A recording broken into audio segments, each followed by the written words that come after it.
And once searches will get over, the CBI will be seeking documents and FIR as well. The ED need to take cognizance of the CBI FIR before registering this money laundering case. And remember, in the INX Media as well case, the ED had registered a PMLA case and on the CBI's FIR. So once again, we might see a repeat of what had happened in the INX Media case in this new case that has now been possibly will be registered by the CBI soon.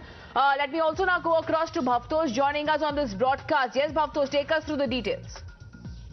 Well, remember, this entire information was first shared by the Enforcement Directorate. In 2018, Enforcement Directorate had carried out searches at the residence of Bhaskar Ramanan, the chartered accountant of Karti Chidambaram. At that point of time, they had got some information from shell companies that were fronted directly by Bhaskar Ramanan. It took CBI a good 4 years to register this case, and they are presently carrying out raids and searches at the residence of former Union Finance Minister as well as Home Minister. Now, the ED, being a secondary agency, cannot register a case on its own.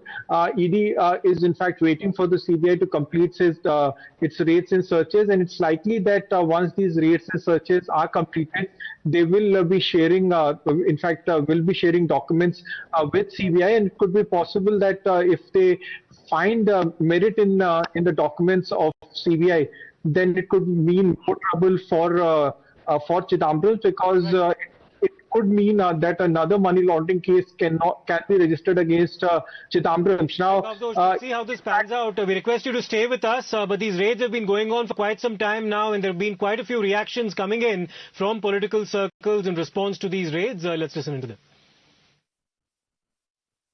நாங்கள் உள்ளே சென்று அதிகாரிகளை சந்தித்து பேசும் பொழுது இது சாதாரண சோதனை தான், ஒரு புகார் இருக்கிறது, அந்த அப்படியே சோதனை என்று சொல்லுகிறார்கள். இதையெல்லாம் எத்தனை முறை சோதனை நடத்துவார்கள், எத்தனை முறை இந்த பழிவாங்கும் நடவடிக்கை மேற்கொள்வார்கள் என்பது தெரியவில்லை. இதை நாட்டு மக்கள் பார்த்து கொண்டிருக்கிறார்கள். இது வரம்பு மீறிய செயல், பழிவாங்கும் நோக்கம் என்று தான் நாங்கள் பார்க்கிறோம்.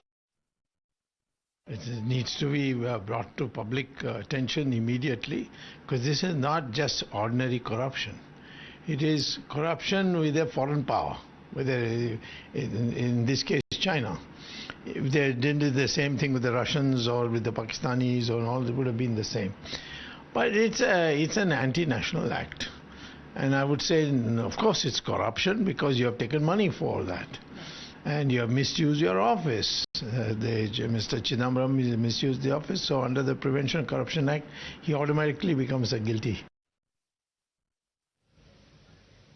All right, my colleagues Shilpa and Priyank continue to join us live on this broadcast. Priyank, to you first. These raids have been going on since morning today. Help us understand, because the Chidambarams are maintaining their stance. They are stating that they have not found anything.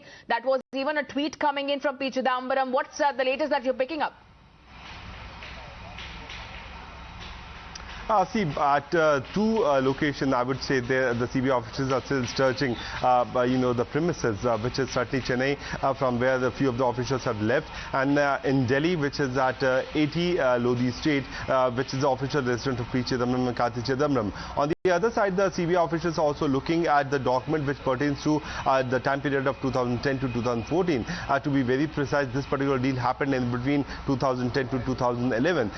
Now, the fact remains that whether the CBI will also focus on all those ME officials or not, because P. Chidambaram was certainly not in the capacity to allow these visas, although his influence and might and the path could have been used by his son to get these deals done. But when the CBI officials are quoting about the unknown officials from Government of India, that clearly implies that S.M. Krishna, who was the then Foreign Minister, and all those officials who were in the Ministry of Foreign Affairs could also come under the scrutiny of CBI officials, because the visa norms were certainly flouted, and how the visa was renewed for these individuals is a big worry for the CBI. Request you to stay with us. Let me also go across to Shilpa Nair, who's joining us for more updates from the raids that were carried out in Tamil Nadu against the Chidambarams. Now, Shilpa, it's also interesting that P. Chidambaram has questioned the timing of these raids. He's not said so explicitly about the specific instance, but many are speculating that it could be the Rajya Sabha elections round the corner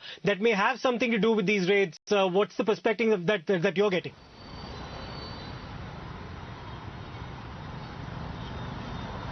Well, yes, Siddhant. In fact, P. Chidambaram, who's a former union minister, he's reacted. He's broken his silence on the CBI raids that are, of course, underway at the residences of P. Chidambaram and also his son and his officers as well. And he, of course, says the timing, of course, is very interesting. Now, there are two aspects. Some point out that, Chidambaram's Rajya Sabha, he could be given a Rajya Sabha seat from Tamil Nadu. But also the fact that Karti Chidambaram had also put out a tweet earlier this morning saying that it was on 16th May 2017 that the first CBI raid had, taken place, and today is 17th May. So the timing, of course, it is almost